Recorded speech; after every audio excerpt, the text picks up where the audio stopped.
Assalamualaikum warahmatullahi wabarakatuh. Innal hamdalillah nahmaduhu wa nasta'inuhu wa nastaghfiruh wa na'udzu billahi min shururi anfusina wa sayyiati a'malina. May yahdihillahu fala mudhillalah wa may yudlil fala hadiyalah. Wa ashhadu an la ilaha illallah wahdahu la syarikalah wa ashhadu anna Muhammadan 'abduhu wa rasuluh. Ya ayyuhalladzina amanu taqullaha haqqa tuqatih wa la tamutunna illa wa antum muslimun. Ya ayyuhan nasu taqu rabbakumul ladzi khalaqakum min nafsin wahidah wa khalaqa minha zawjaha wa batha minhuma rijalan katsiran wa nisaa'a wattaqullaha alladzi tasaaluna bihi wal arham innallaha kana 'alaikum raqiba. Ya ayyuhalladzina amanu taqullaha wa qulu qawlan sadida yuslih lakum a'malakum wa yaghfir lakum dhunubakum wa man yuti'illaha wa rasulahu faqad faza fawzan 'azima. Amma ba'du fa inna asdaqal hadithi kitabullah wa khairal huda huda nabiyyina Muhammadin sallallahu alaihi wasallam wa syarral umuri muhdatsatuha fa inna kulla muhdatsatin fid dini bid'ah wa kulla bid'atin dhalalah wa kulla dhalalatin finnar. Wa usalli wa usallim ala nabiyyina Muhammadin wa ala alihi wa sahbihi ajma'in.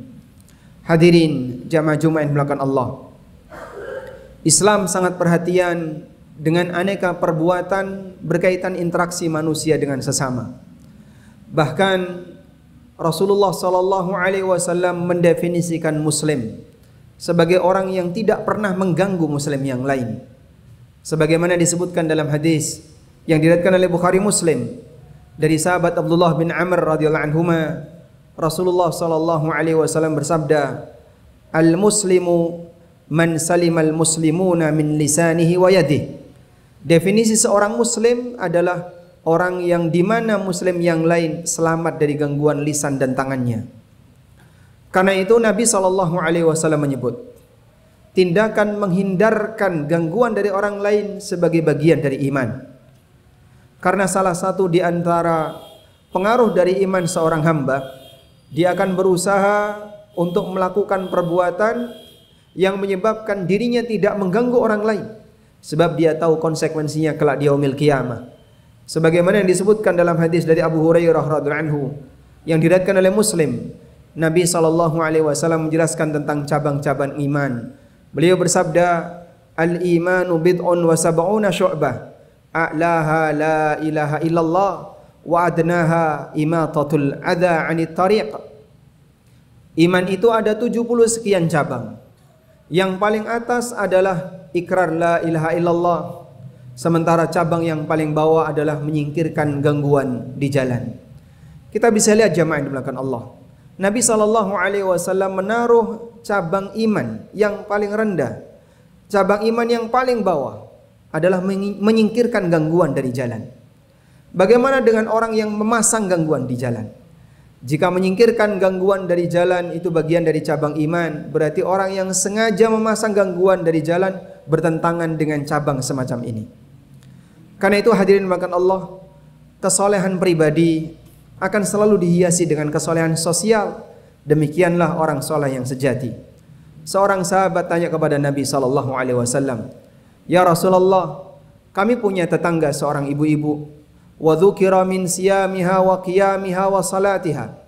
Kemudian mereka bercerita, wanita ini rajin salat, rajin tahajud, rajin puasa, walakin tu'dzi jaraha bilisaniha.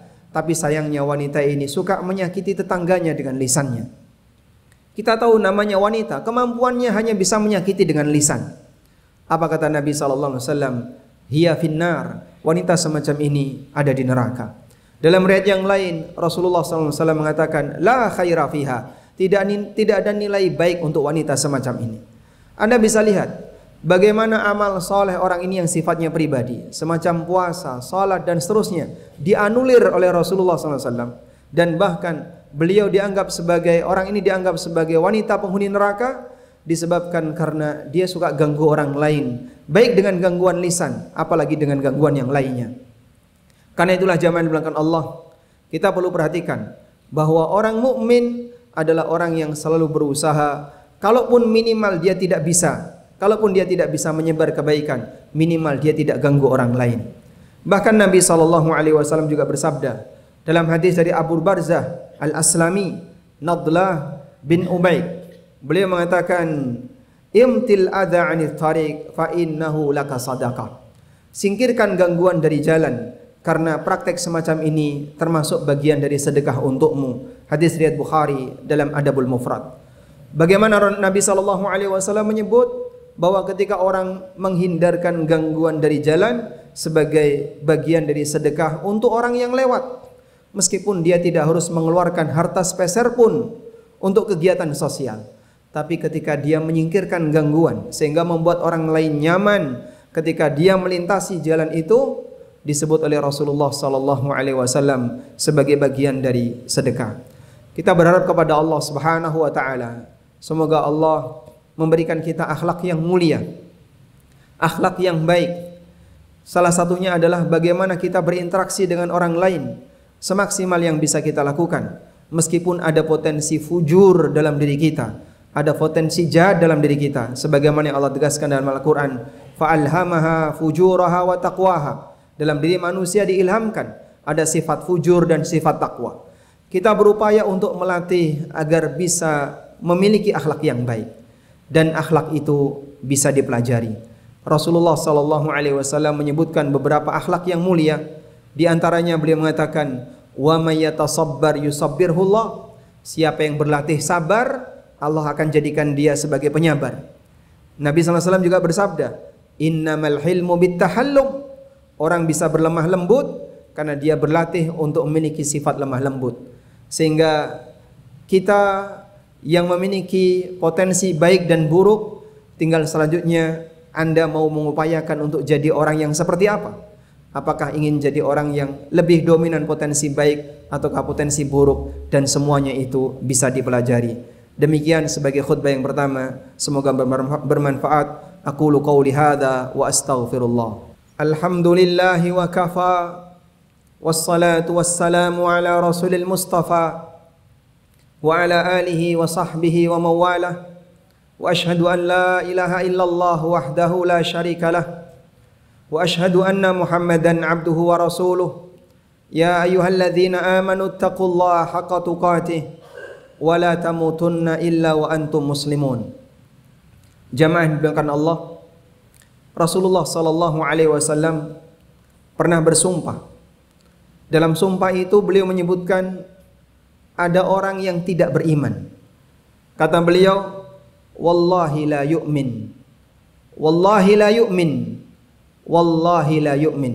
Demi Allah tidak beriman, demi Allah tidak beriman. Beliau ulangi sebanyak 3 kali, demi Allah tidak beriman.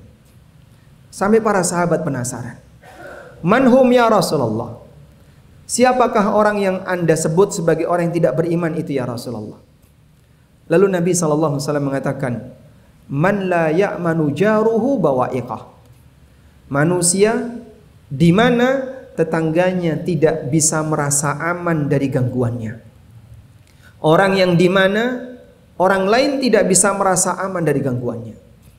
Orang ini disebut oleh Nabi SAW sebagai manusia yang tidak beriman. Dia tidak paham dengan konsekuensi berat yang akan dia terima pada saat dia mengganggu orang lain. Bahkan dalam hadis yang lain Nabi SAW menyebut itu sebagai sebab laknat. Sebagaimana disebutkan dalam hadis riwayat Muslim dari sahabat Abu Hurairah radhiyallahu anhu, Nabi SAW mengatakan, ittaqu al-la'anain. Takutlah kalian terhadap 2 perbuatan yang dilaknat.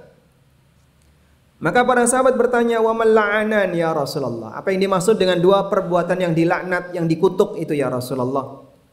Kata Nabi SAW, alladhi yatakhalla fi tariqin nas au fi dhillihim. Yaitu orang yang buang hajat di pinggir jalan yang sering dilewati orang, au fi dhillihim, atau di tempat yang di situ banyak orang kumpul, karena itu adalah tempat yang teduh, sehingga dia ganggu banyak orang dengan kotoran yang dia taruh di situ. Jamaah, kita akan bawa pada konteks pelanggaran masyarakat di zaman sekarang. Yang pertama, banyak orang yang buang bangkai tikus di jalan. Wallahu alam siapa yang mengajari seperti ini. Dan budaya ini kita jumpai di masyarakat kita. Sehingga mereka berpikir bangkai itu ketika dibuang di tengah jalan, kemudian nanti ditabrak oleh kendaraan, akan menjadi tipis, lalu lama-lama akan kering, lalu hilang. Sebenarnya bukan hilang, tapi dia bisa jadi menyebarkan virus di mana-mana. Dan edukasi semacam ini masih cukup lemah di masyarakat kita. Apa bedanya dengan orang buang kotoran dengan orang buang bangkai tikus di tengah jalan? Dan Nabi SAW telah ingatkan bahwa perbuatan semacam ini adalah perbuatan yang terkutuk. Hal yang sama ketika ada orang yang buang sampah di pinggir jalan. Dia tidak tertib ketika buang sampah. Mungkin malam hari jam 2 dia naruh sekresek sampah, lalu dia tinggalkan. Dia biarkan orang lain yang menikmati sampah itu, sementara dia terbebas darinya. La haula wala quwata illa billah. Yang tentu saja ini adalah perbuatan jahat dan layak untuk didoakan keburukan. Walaupun bisa jadi yang bersangkutan sudah hilang, tapi ingat, doa orang bisa saja melekat pada dirinya dimanapun dia berada. Hal yang sama juga terjadi pada mereka yang ketika berkendara namun tidak menghargai suasana di masyarakat. Menggunakan motor dengan suara yang sangat keras. Dia tidak menghormati ruang dengar masyarakat. Coba dia perhatikan. Andaikan dia diminta untuk mendengarkan itu di dekat telinganya, dia tidak akan mau dan tidak akan bersedia. Tapi dengan gayanya dan sombongnya orang semacam ini, dia malah ngegas dan mengeluarkan suara yang sangat tidak enak untuk didengar. Siapapun sepakat, suara ini sangat tidak enak didengar. Siapapun sepakat. Sekencang apapun suara itu lebih tidak enak lagi. Tapi dia menikmatinya dan menyakiti hati banyak orang. Boleh nggak Pak didoakan keburukan? Diperbolehkan. Sesuai dengan tingkatan kejahatannya. Hal yang sama juga terjadi pada orang yang merokok ketika dia berkendara. Tidakkah dia perhatikan bahasanya itu bisa berbahaya bagi orang yang berada di belakangnya? Beberapa cerita yang sampai ke saya, sampai ada yang masuk ke mata, sehingga membuat orang yang berkendara di belakangnya mengalami resiko bahaya. Ketika itu masuk ke mata, apa yang bisa Anda pikirkan? Tapi dia tidak merasa bahwasanya itu sebagai hal yang beresiko bagi yang lain. Kita dukung upaya pemerintah untuk mengurangi semua resiko kecelakaan di jalan. Saya bacakan sebagian di antara undang-undang yang berlaku. Dan inilah yang untuk kita dukung. Pemerintah membuat undang-undang ini sejalan dengan syariat Islam. Dalam peraturan Menteri Perhubungan nomor 12 tahun 2019 tentang pelindungan keselamatan pengguna sepeda motor yang digunakan untuk kepentingan masyarakat. Dalam belait ini terdapat satu pasal 6 huruf C yang berbunyi, pengemudi dilarang merokok dan melakukan aktivitas lain yang mengganggu konsentrasi ketika sedang mengendarai sepeda motor. Kita dukung seperti ini karena mereka penjahat sebenarnya. Kejahatannya di mana? Melakukan perbuatan yang berisiko bagi yang lain. Mungkin kena pakaian orang, dia sudah bablas, tapi orang yang berada di belakangnya barangkali tidak bisa untuk mengejar. Mungkin kena mata orang lain, dia sudah hilang, orang ini kecelakaan, dan seterusnya. Demikian pula ketika orang menggunakan suara yang keras tadi, ganggu masyarakat.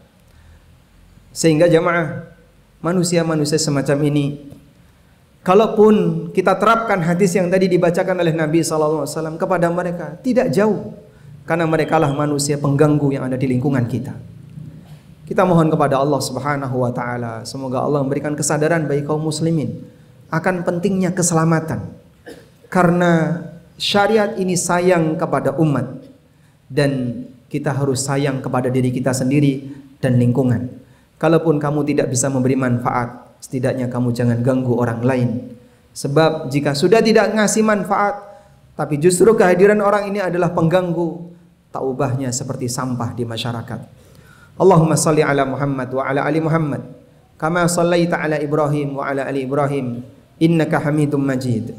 Allahumma ighfir lil mu'minina wal mu'minat wal muslimina wal muslimat al ahya'i minhum wal amwat innaka sami'un qaribun mujibu da'awat ya qadiyal hajat.